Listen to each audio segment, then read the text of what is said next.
Hello, welcome back to my channel. ഇന്ന് A4 sheet വെച്ചിട്ടൊരു easy ക്രാഫ്റ്റാണ് കേട്ടോ ചെയ്യുന്നത്. ഒരു സ്നോഫ്ലേക്ക് പോലത്തെ സ്റ്റാർ. ഈ ഒരു സ്റ്റാർ ചെയ്തെടുക്കാനായിട്ട് കുറച്ച് A4 ഷീറ്റും ഗമ്മും സിസറും മാത്രം മതി. അപ്പോൾ അതിനായിട്ട് അതേപോലൊരു A4 ഷീറ്റ് എടുക്കുക. എന്നിട്ട് അത് രണ്ടായിട്ടൊന്ന് മടക്കി കൊടുക്കാം. അതിനുശേഷം സിസറോ തെർമോക്കോൾ കട്ടറോ യൂസ് ചെയ്തിട്ട് ആ രണ്ടായിട്ടൊന്ന് കട്ട് ചെയ്തെടുക്കാം. ഇനി അതിൽ നിന്ന് ഒരു പേപ്പർ എടുത്തിട്ട് ഈക്വൽ ഹാഫായിട്ട് നീളത്തിലൊന്ന് മടക്കിയെടുക്കാം. മടക്കി നിവർത്തി കഴിയുമ്പോൾ നമുക്ക് സെൻട്രലായിട്ടൊരു ലൈൻ പോലെ കിട്ടിയിട്ടുണ്ടായിരിക്കും. ഇനി ആ ലൈനിലേക്കായിട്ട് രണ്ട് സൈഡിൽ നിന്നും മടക്കി കൊടുക്കാം. ഇനി സെൻട്രലിൽ ഓപ്പൺ ആയിട്ടിരിക്കുന്ന ആ ഒരു പോർഷൻ, അതായത് പേപ്പറിൻ്റെ രണ്ട് സൈഡുകളും ഗം ഉപയോഗിച്ച് നമുക്കൊന്ന് ഒട്ടിച്ചെടുക്കാം. ഈ ഒരു സ്റ്റാർ ചെയ്തെടുക്കാനായിട്ട് 8 പേപ്പേഴ്സാണ് കേട്ടോ നമ്മൾ എടുത്തിട്ടുള്ളത്. ഒരു പേപ്പർ തന്നെ 2 പീസസ് ആയിട്ടാണ് യൂസ് ചെയ്തിട്ടുള്ളത്. അപ്പോൾ ടോട്ടൽ 16 പീസസ് ആണ് നമുക്ക് വേണ്ടത്. ഇനി പേപ്പർ രണ്ടായിട്ടൊന്ന് മടക്കിയെടുക്കാം. അതിനുശേഷം അതിൻ്റെ രണ്ട് സൈഡും ജോയിൻ ചെയ്യിക്കുന്നതിനായിട്ട് സെൻറ്റർ പോർഷൻ ഗം ഉപയോഗിച്ച് ഒട്ടിച്ചെടുക്കാം.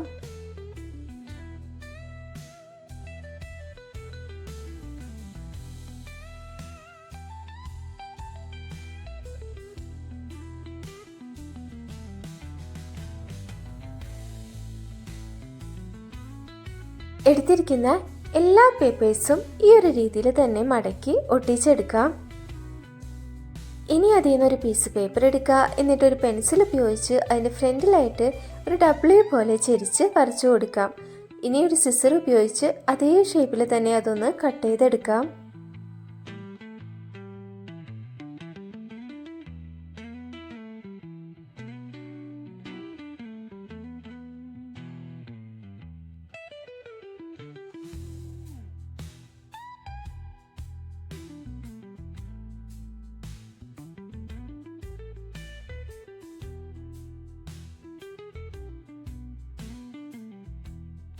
ഈ കട്ട് ചെയ്തെടുത്തിരിക്കുന്ന പേപ്പർ വെച്ചിട്ടാണ് കേട്ടോ ബാക്കിയുള്ള എല്ലാ പേപ്പറിലും നമ്മൾ വരച്ചു കൊടുക്കുന്നത്. ഒരേ സൈസും ഒരേ ഷേപ്പും കിട്ടുന്നതിന് വേണ്ടിയിട്ടാണ് നമ്മൾ ഈ ഒരു രീതിയിൽ ചെയ്യുന്നത്. എല്ലാ പേപ്പറും ഒരേ ഷേപ്പിൽ തന്നെ കട്ട് ചെയ്തെടുക്കാം.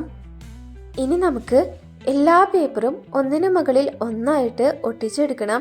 അപ്പോൾ അതിനായിട്ടൊരു പേപ്പർ എടുക്കുക. എന്നിട്ട് അതിൻ്റെ സെൻറ്ററിൽ ഒന്ന് ഗമ്മാക്കി കൊടുക്കുക.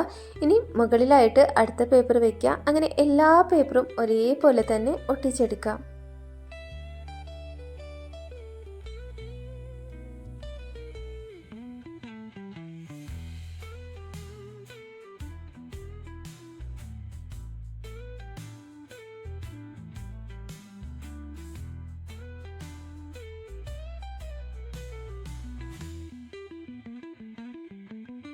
എല്ലാ പേപ്പറും ചേർത്ത് വെച്ചതിന് ശേഷം രണ്ട് സൈഡുകളും ചേർത്ത് പേപ്പർ ഒന്ന് വിടർത്തിയെടുക്കാം.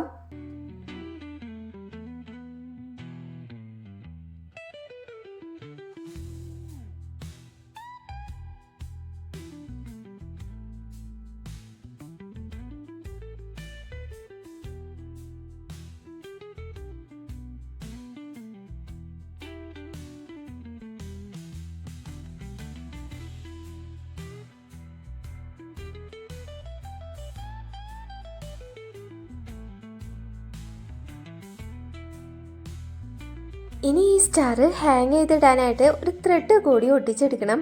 അതിനായിട്ട് ഏതെങ്കിലും ഒരു സൈഡിൽ ഗം ഉപയോഗിച്ച് നമുക്ക് ആവശ്യമുള്ള കളറിലുള്ള ത്രെഡ് ഒട്ടിച്ചെടുക്കാം. അതിനുശേഷം രണ്ട് സൈഡുകളും ചേർത്തൊന്ന് ഒട്ടിച്ചു കൊടുക്കാം.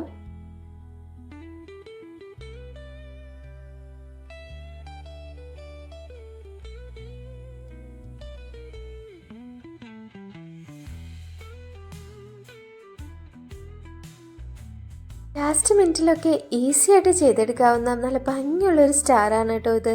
അപ്പോൾ എല്ലാവരും ചെയ്ത് നോക്കുക. അതോടൊപ്പം തന്നെ വീഡിയോ ഇഷ്ടപ്പെട്ടാൽ ലൈക്ക് ചെയ്യുക, കമൻറ്റ് ചെയ്യുക, സബ്സ്ക്രൈബ് ചെയ്യാത്തവരുണ്ടെങ്കിൽ സബ്സ്ക്രൈബ് ചെയ്യാം. അടുത്ത വീഡിയോയിൽ കാണാം. ബൈ.